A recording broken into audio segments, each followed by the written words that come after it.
सब भक्त लोग हमारे भगवान जगन्नाथ जी, बलदेव जी, सुभद्रा मैया, प्रभु सुदर्शन प्रभुपाद जी को लेकर जो पधारे हैं, सभी का भूरी भूरी धन्यवाद बहुत। और हमारे विशेष रूप से हमारे पुरोहित यानी जो परहित, जो दूसरे का हित करे उसको पुरोहित कहते हैं। तो हमारे साहिल गोस्वामी प्रभु जी हमारे पुरोहित है, बहुत सुंदर पुरोहित है। इन्होंने ही हमारे जगन्नाथ जी की प्राण प्रतिष्ठा की है। हरि बोल। और भगवान जगन्नाथ हमारे पास, हम जानते हैं, लगभग 1.5-2 वर्ष पूर्व जब जगन्नाथ जी हमारे पधारे थे, वो भी बाई चांस आए थे, हमारी कोई योजना नहीं थी। भगवान स्वयं पधारे और भगवान तो स्वयं बैठ गए खुद कटराई में, पतलीकुल में। लेकिन मैं समझता हूँ कि वो तो कृपा थी। और क्योंकि भक्तों के हृदय की भावना होती है भगवान का स्वागत करने की, भगवान के जगह जा रहे हैं, ये कहाँ नहीं घूम रहे हैं, और जहाँ भी जा रहे हैं वहाँ भगवान की, क्योंकि कह सकती है भगवान की जो दृष्टि होती है वो हमारी दृष्टि की नहीं होती है। भगवान की दृष्टि को क्या कहा जाता है? कृपा दृष्टि। भगवान जहाँ भी देखते हैं वहाँ कृपा ही बरसती है। जैसे महाभारत में हालांकि भगवान पांडवों की तरफ से हैं, युद्ध नहीं कर रहे हैं, पांडवों की तरफ से हैं, लेकिन उनकी दृष्टि किसके ऊपर पड़ रही है? कौरवों के ऊपर। और ये बात भीष्म पितामह अपनी जो, जब वो प्रार्थनाएं करते हैं 9वें अध्याय प्रथम स्कंद में भागवतम में, तो वो विशेष रूप से कहते हैं कि आपकी जो दृष्टि, जो सारे महाभारत में जितने भी सैनिक थे उनके ऊपर आपकी जो दृष्टि गई तो सब भगवत धाम चले गए। ये भीष्म पितामह जो है इस बात की पुष्टि करते हैं। तो वहाँ से पुष्टि होती है कि भगवान जैसे हमारे मोबाइल ये विग्रह हैं, ये जहाँ भी जाएंगे कृपा ही बरसेगी, यानी वहाँ लोगों के अंदर भक्ति का संचार ही होगा। तो मैं बड़ा दोबारा इनका धन्यवाद करता हूँ माता जी का।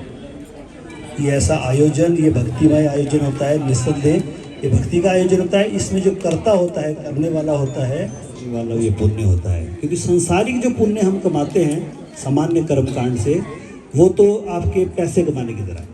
पुण्य कमाना पैसे कमाने की तरह है। जैसे हम पैसा कमाते हैं ना जी, नौकरी धंधा करते हैं तो अपने बैंक खाते में पैसा डालते हैं, तो पैसा डालते हैं तो फिर अब हमारे पास क्या है? सुविधा है। अब हम उस पैसे को जहाँ चाहें वहाँ खर्च कर सकते हैं। हमारी इच्छा है, हम घूमना चाहें, कुछ खरीदना चाहें, जैसा भी हमारी इच्छा है।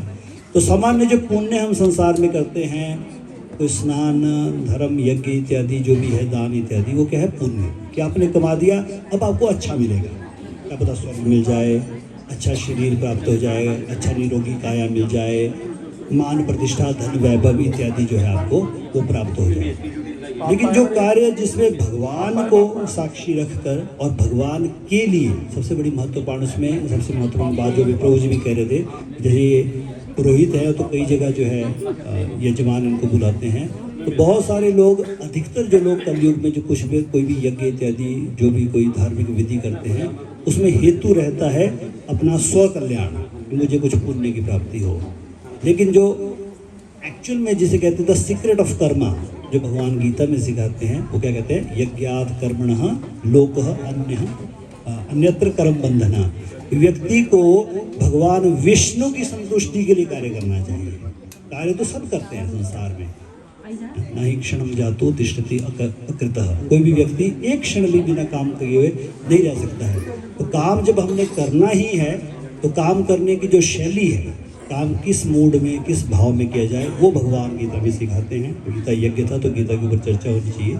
तो भगवान वही सिखाते हैं कि जो आप मुझे अर्पित करते हुए कर्म करते हो, हालांकि बाह्य दृष्टि से ऐसा लगता है कि घाटा खा गया, होता नहीं। तो कई बार जैसे मान लो हमको किसी ने बुलाया किसी कार्य के लिए, हम गए, किसी हेतु के लिए गए और वो कार्य पूरा ना हुआ, तो हम क्या कहते हैं? जी हम क्यों आए, फालतू में क्यों आए, क्या फ़ायदा हुआ? कोई फ़ायदा नहीं हुआ, मैंने टाइम वेस्ट किया, मैं कुछ और कर लेता। तो ठीक है, वो बात सही है, सांसारिक विषय में बात सही है। लेकिन भगवान को यदि आप अपना फल आप सर्प में समर्पित कर देंगे तो आप सबसे ज़्यादा लाभ में रहेंगे। ये समझाते हैं भगवान गीता, जो हम सब प्रसिद्ध श्लोक जानते हैं, कर्मण्येवाधिकारस्ते मा फलेषु कदाचन। तो गीता में ये सब जानते हैं, लेकिन समस्या ये करते कोई नहीं है। जानते जानते भर हैं, बस करते नहीं है। हम सच में यदि हम भगवान के लिए करें कुछ और भगवान को अर्पित उसका फल करें, तो वो सैकड़ों क्या हजारों लाखों गुना मिलता है। और वो जो पुण्य होता है, क्योंकि सामान्य जो पुण्य संसार में होता है, उसके माध्यम से हमको भोग तो मिल गया। देखिए जी, मैंने कोई पुण्य किया, मुझे ठीक है, मान लीजिए धन मिल गया या कोई सुख सुविधा मुझे प्राप्त हो गई, तो समस्या ये है कि संसार में जो भी हम पुण्य करते हैं उसके साथ और क्या आता है, साथ में लोभ प्रवृत्ति आती है। संसार में सबसे बड़ी समस्या पता क्या है, मैं किसी चीज़ के लिए प्रयास करूं, मुझे वो चीज़ अगर मिल गई तो मेरे अंदर आ जाएगा लालच। इतना कर मिला है, ये करने से इतना मिला, थोड़ा और करूंगा तो और मिलेगा। और यदि मुझे परिश्रम करने के बाद वो चीज़ मान लो नहीं मिली तो मुझे मिलेगा कष्ट, शोक, दुख होगा कि जी मैंने इतना प्रयास किया, इतनी ट्राई मारी जी, क्या फ़ायदा हो, कोई फायदा नहीं हो। तो सांसारिक जो कर्म, कोई भी कर्म है, भगवान गीता में कहते हैं उसमें वीत और राग है, सुख और दुख है। अगर आप कर लेंगे तो आपको लोभ हो जाएगा और इस तरह से, और अगर हमें नहीं मिलेगा तो हमें कष्ट। इसीलिए भगवान जो सीक्रेट ऑफ कर्मा सिखाते हैं कि अपने आप को, आपने जो कर्म है उनको अगर आप मुझे अर्पित करोगे तो नंबर 1 बात, आपको उसका जो फल मिलेगा भी, तभी आप अपने आप को, एक तो पहली बात है, भोक्ता नहीं मानोगे, आपके अंदर लालच की भावना नहीं आएगी। क्यों? क्योंकि अगर हमें मान लीजिए कोई कार्य करके प्रशंसा भी मिल रही है, हमारी मान प्रतिष्ठा भी बढ़ रही है, तब भी व्यक्ति को यही सोचना चाहिए कि ये मेरे द्वारा नहीं है, या मैं इसका पात्र नहीं हूँ। इसके पात्र वास्तव में भगवान है, क्योंकि भगवान ने ही मुझे बुद्धि दी है, भगवान ने ही मुझे शरीर दिया है, भगवान ने ही मुझे सामर्थ्य दिया है उनके विषय में बोलने का। और उनके माध्यम से यदि कुछ मिल भी रहा है, कुछ सफलता, किंचित सफलता हमको मिल भी रही है, तो उसके वास्तविक हकदार कौन है? भगवान। इसलिए हम बोलते हैं भोक्तारम यज्ञ तपसाम सर्वलोक में ईश्वर। ये अपने आप को कभी भी हम कर्ता भाव में ना लाएं, पर क्या करें, आ ही जाते हैं संसार में। समस्या ये है कि हम कर्ता भाव में आ ही जाते हैं। इसीलिए इस कर्ता भाव को मिटाने के लिए एक श्लोक, ज़्यादा नहीं, हम चर्चा, एक श्लोक के ऊपर चर्चा जरूर कर लेंगे। ये भागवतम का श्लोक है, श्रीमद् भागवतम कैंटो या स्कंद 2, अध्याय संख्या 2, श्लोक संख्या 37। पीबन्ति ये भगवतः आत्मनः सताम, पीबन्ति ये भगवतः आत्मनः सताम, कथामृतं श्रवण पूटेषु संभृतम्, कथा अमृतं श्रवण पूटेषु संभृतम्, पुनन्ति ते विदूषिताशयम्, पुनन्ति ते विदूषित आशयम्, व्रजन्ति तच्चरण सरोहु अंतिकम्, व्रजन्ति तच्चरण सरोहु अंतिकम्। तो संस्कृत तो थोड़ी सी कठिन होती है, कोई दिक्कत नहीं। इसका क्या अर्थ है? पिबंती, हालांकि संस्कृत के अगर हम शब्दार्थ पढ़े ना, हमारे प्रभुपाद जी की किताबों में सबसे अच्छी बात क्या है? शब्दार्थ। वैसे तो तात्पर्य है सबसे बेस्ट चीज़, तो तात्पर्य है कि जो प्रभुपाद जी बोल रहा है। लेकिन अगर किसी को संस्कृत का थोड़ा सा ज्ञान है और वो अगर शब्दार्थ पढ़ ले, जैसे हम उच्चारण करते हैं ना गीता का उच्चारण, तो अपने शब्दार्थ पढ़े। आप कई श्लोक पढ़ रहे होंगे, श्लोक नहीं पढ़ना, शब्दार्थ पढ़ना। शब्दार्थ से बड़ा ईजी समझ में आ जाता है। अब आराम से एक एक शब्द, संस्कृत थोड़ी बहुत आपने पढ़ी होगी, हिंदी सबने पढ़ी है, हिंदी संस्कृत से ही आई है। तो पिबंती ये भगवत आत्मनः सताम, शब्दों से ही पता चलता है। पिबंती यानी पीना, ये यानी वे, भगवत यानी भगवान से संबंधी, आत्मनः का मतलब होता है सबसे प्रिय, और सताम प्रसंगा मम वीर संविदो। सताम का क्या अर्थ होता है? कुछ शब्द ना हमें पता होना चाहिए, जो क्योंकि हम इतने श्लोकों का उच्चारण करते हैं। सताम मीन्स भक्त, डिवोटीज। सताम प्रसंगा मम वीर संविदो, जैसे भगवान कपिल देव का कहते हैं कि जो सताम, आप सब कह हैं सताम है, सताम लोग है ना आप? हाँ सताम है, ऐसे डरो, सताम है आप। तो सताम लोगों का प्रसंग क्या होता है? कपिल देव बोलते हैं मम वीर संविदो, वो लोग मेरी कथा करते हैं। उनका टॉपिक ऑफ डिस्कशन क्या होता है? कृष्ण, भगवान की कथाएं, वो है उनका टॉपिक ऑफ डिस्कशन। ये होता है ना, महात्मा मत चित्ता मत गत प्राणा बोधयन्तः परस्पर, पढ़ा ना मेरे 9वें अध्याय में हमने। तो जो भक्त लोग हैं उनका काम क्या होता है? वो मेरे बारे में बातचीत करते हैं। बोधयन्तः करता है, एक मैं आपको समझाऊंगा, आप मुझे समझाएंगे, परस्पर। ऐसा नहीं मैं भाषण दूंगा, आप भी बोलेंगे प्रभु जी ये हुआ, वो हुआ, अच्छा हुआ। तो बोधयन्तः परस्पर, वो एक दूसरे को भगवत ज्ञान देते हैं। वैसे ही यहाँ कह रहे हैं कि वे लोग सताम, जो कि क्या करते हैं? कथा अमृतम श्रवणम पुटेषु संभृतम, जो लोग भगवान से संबंधित कथाओं रूपी अमृत को अपने कानों में डालते हैं। फुटेशु, फुटेशु का मतलब है कानों के अंदर डालना, कानों के अंदर अपनी भगवान की कथा को डालते हैं। उनको क्या होता है उनके साथ? अच्छा होता है कि बुरा होता है?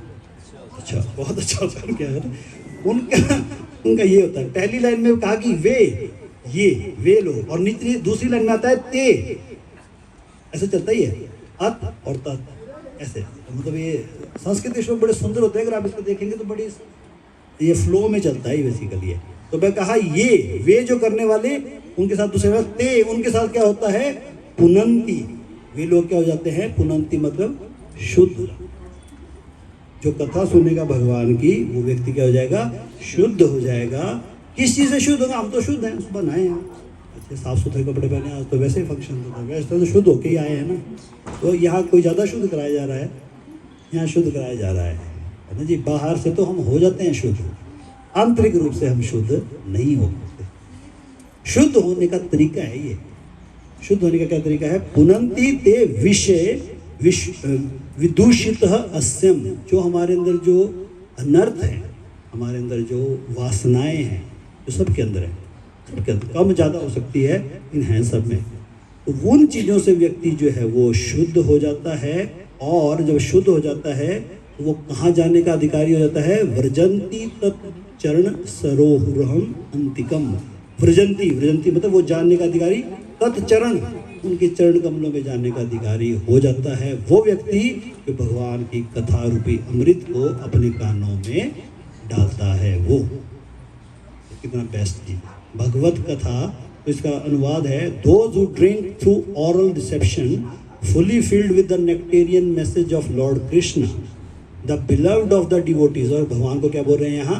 सताम आत्मनः, भक्तों के प्रिय हैं भगवान। तो उनकी कथा को जो व्यक्ति अपने कानों से डालेगा, he will be purified from the polluted aim of life known as material enjoyment। हमारे अंदर भोग की वासना है, हमारे अंदर बड़ी भोग की वासना है।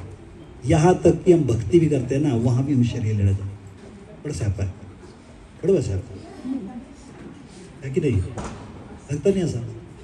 बड़ा स्यापा है कि हमारे अंदर ये भावना इतनी कूट कूट के भरी है कि यहाँ तक कि हम भक्ति भी करते हैं ना, तब भी हम शरीर लेना चाहते हैं। क्यों? क्योंकि हमारे अंदर ये पॉल्यूटेड कॉन्शियसनेस है। तो इसलिए बड़े ध्यानपूर्वक जो है ये काम करना होता है और लंबे समय तक ये काम करना पड़ता है, तब व्यक्ति जो है इस भोग की वासना से बाहर निकल पाता है। अन्यथा बड़ा मुश्किल है। क्यों? क्योंकि जब भागवतम के तृतीय स्कंद में प्रारंभ में जब मैत्री मुनि और विदुर जी का संवाद चलता है, तो उसमें सृष्टि लीला, द्वितीय स्कंद और तृतीय स्कंद के प्रारंभ में ना, जैसे हमने कई बार चर्चा की कि सबसे पहले हमारे जो परीक्षित महाराज जब वो भागवतम सुनते हैं, उनके पास 7 ही दिन है, 7 दिन है उनके पास, है ना जी। हमारे तरह थोड़ी आगे बेले हैं, 7 दिन है उनके पास। 7 दिन के बाद तक्षक नागों को काट जाएगा। तो वैसे तो ऐसा लगता है कि 7 दिन का समय है, तो वो सीधे सीधे शुक्रदेव गोस्वामी को बोलते हैं कृष्ण कथा सुनो, सीधे कृष्ण कथा ही शुरू करो। 10th कैंटो चैप्टर नंबर 29 रास लीला से प्रारंभ करो, क्योंकि टाइम नहीं है ज़्यादा ना। अगर हमारे पास मान लो टाइम कम है तो हम क्या बोलेंगे? जैसे हम जाते हैं ना वृंदावन, तो वृंदावन में यदि आपके पास गोविंद देव जी भगवान के चरण, मुखमंडल उनकी तरह है, गोपीनाथ जी छाती उनकी तरह है, और जो हमारे तीसरे हैं मदन मोहन जी चरण भगवान की तरह है। तो आपके पास अगर तीनों का दर्शन करने का टाइम नहीं है, आपके पास 10 ही मिनट हैं या 15 मिनट या आधा ही घंटा है, उसके बाद आपकी गाड़ी जाने वाली है, तो आपको किसके दर्शन करने चाहिए? राधा रमण जी के, है ना। क्योंकि उनके अंदर गोविंद, गोपीनाथ और मदन मोहन तीनों उनके अंदर है। तो पूर्ण कृष्ण दर्शन आपको उनके अंदर जो है वो हो जाते हैं। तो वैसे ही परीक्षित महाराज के पास ज़्यादा टाइम नहीं था, उनके पास 7 ही दिन थे, और उसमें भी काफ़ी समय उनका आवा भक्त करने में ही चला गया। इतने सारे लोग आए, ब्रह्मांड से इतने सारे लोग आए, आओ जी बैठो जी बैठो जी, बड़ा उनका आदर करने में, बड़ा कुछ करने में चला गया। तो टाइम और घट गया, 7 दिन से कम हो गया। क्योंकि जैसे ही श्रृंगी जो बालक था उसने कहा था जी 7 दिन, मान लो उसने कहा वो शाम को, तो वहीं से टाइम शुरू हो गया था। परीक्षित महाराज तक शाम तक खबर गई, वो सुबह तक बैठे, शाम रात को उन्होंने सब कुछ त्याग दिया, सुबह वो आके बैठे, तो एक दिन तो अब आधा दिन तो इसी में चला गया। तो टाइम बड़ा कम है। लेकिन उन्होंने ये नहीं कहा आते ही कृष्ण लीला सुनाओ जी, सीधे सीधे कृष्ण लीला, कृष्ण के बारे में सुनना है तो यहाँ तो बोल भी रहे हैं कृष्ण की कथा, उन्होंने पहले क्या सुनी? सृष्टि लीला। सृष्टि लीला भगवान की द्वितीय स्कंद और तृतीय स्कंद में जो आती है प्रारंभ में, उसको कहते हैं सृष्टि लीला। लगता है आपको तो कोई देगा जवाब, क्यों उन्होंने पहले सृष्टि सुनने के बारे में कहा? टाइम तो बड़ा कम था, सीधे कृष्ण कथा ही करते हैं। सृष्टि लीला के चक्कर में क्यों पड़े? है तो देखो, सृष्टि लीला भी भगवान की ही है। जैसे वृंदावन की लीलाएं हैं या मथुरा लीला है या कोई भी लीला है भगवान की, वैसे सृष्टि लीला मतलब सृष्टि लीला से आप क्या समझते हैं? सृष्टि कैसे बनी उसको बोलते हैं सृष्टि। क्या कारण है? क्यों समझते सृष्टि लीला? है तो भगवान की ग्लोरिफिकेशन वो, पर उनको तो सीधे ही कृष्ण कथा में घुसना चाहिए था सीधे ही। वो क्यों पड़े इस चक्कर में, लंबे वाले चक्कर में क्यों पड़े? ठीक बोल रहे हैं आप, ठीक बोल रहे हैं। थोड़ा सा रिफाइन करूंगा मैं उत्तर को। देखिए, वो भागवतम बेसिकली अपने लिए नहीं सुन रहे हैं। वो भागवतम किसके लिए सुन रहे हैं? किसके लिए सुन रहे हैं? भक्तों के लिए, हम लोगों के लिए सुन रहे हैं जी। वो परीक्षित महाराज को कोई जरूरत नहीं थी भागवत सुनने की। जिसको पेट में ही भगवान ने बचा लिया हो, जिसका नाम ही विष्णु रात हो, जिसने पेट में ही भगवान के दर्शन कर लिए हो, उसका कोई आपको लगता है भी शंका है कि वो भगवधाम नहीं जाएगा? वो तो भगवान का बहुत बड़ा भक्त है ना वो। परीक्षित महाराज तो इतने शक्तिशाली थे, उन्होंने तो कलयुग को रोक लिया। हमसे नहीं रुकता कलयुग हमसे रुकता कलयुग, हमसे नहीं रुकता कलयुग। सुबह उठता है जब 4 बजे अलार्म बजता है तो अच्छे करके जो बंद कर देते हैं वो कलयुग ही है। वो कलयुग ही होता है हमारे अंदर, जो होता है सो जाओ या जूम ऑन कर दो, कैमरा बंद रखो। ऐसे भी हमारे साथ बड़े कलाकार है जो जूम लॉग इन कर दो, सो जाओ। ये कलयुग है बाबू जी, इसको कलयुग ही बोलते हैं। उस कलयुग को परीक्षित महाराज ने रोक लिया, इन पर्सन रोक दिया।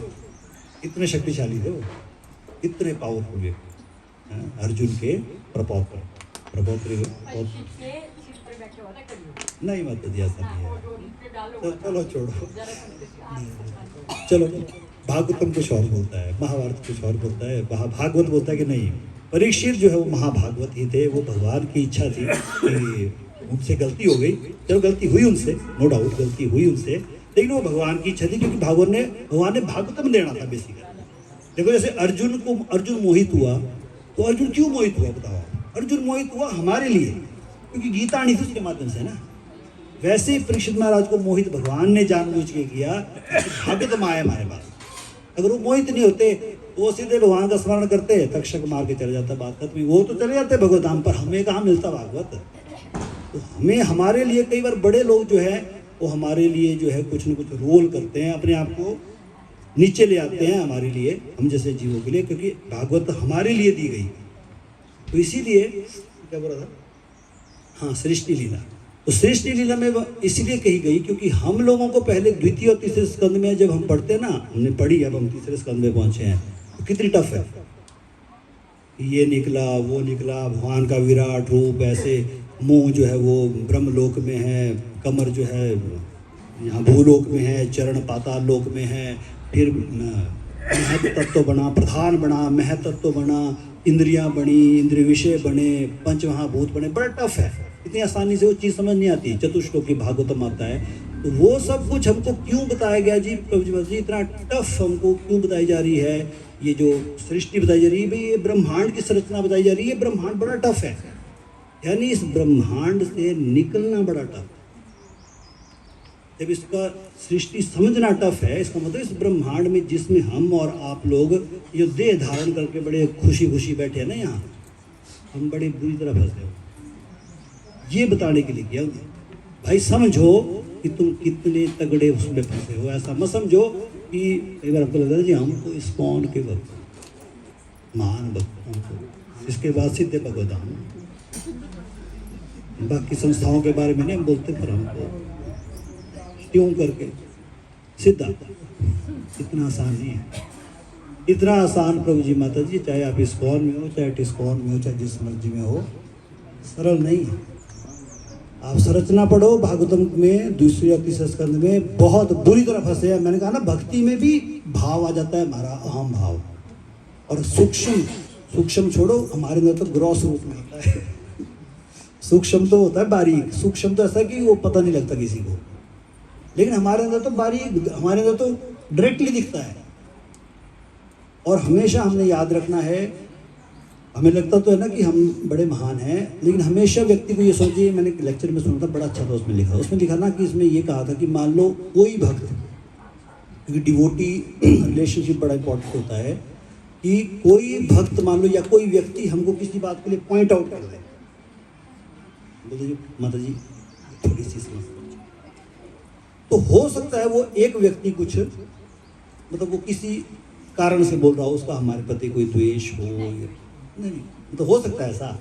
लेकिन अगर दूसरा बंदा भी वैसा बोल देता है ना बुझमाते में, then we should think, then we should, इसका मतलब है कुछ ना कुछ हमारे अंदर डिफेक्ट है, हम ना एडमेंट हो जाते हैं, बड़ा पंगा है। हम सोचते हैं वो 16 माला करते हैं, हम 16 माला तो करते हो भाई, 16 माला करने के साथ और भी करना पड़ता है बड़ा कुछ। दूसरा पहले से दूसरे ने किसी ने हमको पॉइंट आउट कर दिया ना बड़े प्रेम से, थिंक, सोचो कि कुछ गड़बड़ है, तभी दूसरा भी बोल रहा है, और अगर तीसरे ने बोल दिया तो समझो पक्का ही पक्का है कि वो चीज है हमारे अंदर, वो उस डिफेक्ट को ऊपर विचार करो कि मतलब है कुछ। भक्त बोल रहे हैं ना, भक्त लोग नहीं बोलते इतने आसानी से, भक्त लोगों की चमड़ी बड़ी मोटी होती है सामान्य लोगों की तुलना में भक्तों की चमड़ी मोटी होती है, यानी चमड़ी मोटी है मतलब व्यंग नहीं है, भक्तों की सहन शक्ति ज़्यादा है एज कम्पेयर टू सामान्य लोग, जो मतलब सामान्य लोग जो भक्ति नहीं करते, वो छोटी छोटी बातों पे नाराज हो जाते हैं, भड़क जाते हैं। भक्तों को जो सिखाया जाता है त्रिनाद नीचे, तो उसका फर्क पड़ता है, ऐसा नहीं। और भक्तों की जो सहन शक्ति है ज़्यादा ही होती है। पर प्रभु जी अगर हमारा कुछ चीज़ कोई बोल रहा है ना, थिंक, विश्लेषण करो अपना प्लीज़, बड़ा जरूरी है। हम नहीं करते, हम हो जाते हैं एडमेंट, और बोलने वाली भी उसी जुंडली की है इन्होंने बनाया होना कोई ग्रुप मुझे डाउन करने का। ऐसा नहीं है, ऐसा नहीं है, ऐसा नहीं होता भक्ति में। भक्ति में पॉलिटिक्स सबसे कम होती है। अगर कोई बोल रहा है ना कुछ है, देखो अपना आत्म विश्लेषण बेस्ट कीजिए। आप भागवतम पढ़ो, परीक्षित महाराज अपना विश्लेषण करते हैं कितनी जगह, बोलते मैंने गलत किया, मैंने शमीक मुनि के गले में सांप डाला, मैंने गलत किया। वो बंदा 4 दिन बाद भगवत धाम जाने वाला है, वो अभी वो अपनी गलती मान रहा है। हम तो पता नहीं कितने 1000 साल बाद जाएंगे, अभी कोई भरोसा नहीं है। हमने तो खुद ही सेल्फ डिक्लेयर कर दिया कि अब जाने वाले हैं, ऐसा कुछ नहीं है।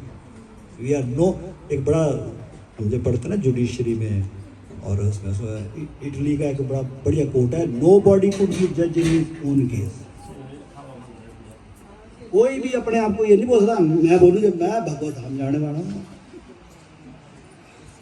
मैं जाने वाला हूँ, क्योंकि मैं नहीं अथॉरिटी। मैं जितना बजे ढिंडोरा पीटूँ, जब मेरे बारे में 100 लोग ऐसा बोले, नॉट, भगवान है authority, Krishna is only authority, उनका नाम है मुकुंद, बाकी नहीं किसी का नाम है। तो हमें हमेशा अपने अंदर आत्म विश्लेषण करने होगा जी। अगर हम आत्म विश्लेषण करें ना अपना, मैं बोलूँ कभी समस्या ना आया। रोज जानना अपना आत्म विश्लेषण करो, हमारे अंदर बड़ा डिफेक्ट है, बहुत ज़्यादा डिफेक्ट। प्रार्थना करो जगन्नाथ जी से, हमको सबसे पहले तो ये प्रार्थना करो, हम बोलते हैं जी डिफेक्ट दूर कर दो भगवान, पहले तो ये बोलो भगवान डिफेक्ट दिखा तो सही हमको दिखते नहीं, बोलते भगवान डिफेक्ट दूर कर दे, बोलते तो है ही नहीं कोई डिफेक्ट, इतना बढ़िया है। सबसे पहले ये बोलो कि भगवान ये पावर देना कि अपना जो मैं अपना विश्लेषण कर सकूँ, मैं अपना, जैसे मैं दूसरों का करता हूँ ना अन्वेषण, दूसरों का अन्वेषण करने में तो बेस्ट होते हैं। इतना बढ़िया जो विश्लेषण हम दूसरे का करते हैं ना, उतना कोई नहीं कर सकता। ये हमारे पुजारी जी, आप में से बहुत सारे भक्त नहीं जानते होंगे, थावा श्री कृष्ण मंदिर जो पांडवों के काल का है, थावा नगर से ऊपर, हाँ जी, उसके पुजारी जी है हमारे। हरि बोल।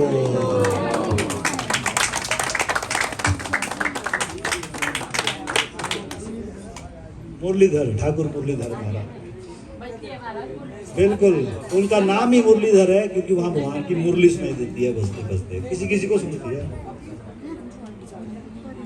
और भगवान का वो जो विग्रह है मतलब वो हमें छूना तो नहीं मिलेगा, पर वो हार्ड नहीं है, वो नर्म है, जैसे हमारा शरीर होता है ना जी, वैसा नर्म है वो भगवान का विग्रह। और प्रभु जी पुजारी है वहाँ जाना चाहिए, वहाँ बड़ा अच्छा सुंदर मंदिर है।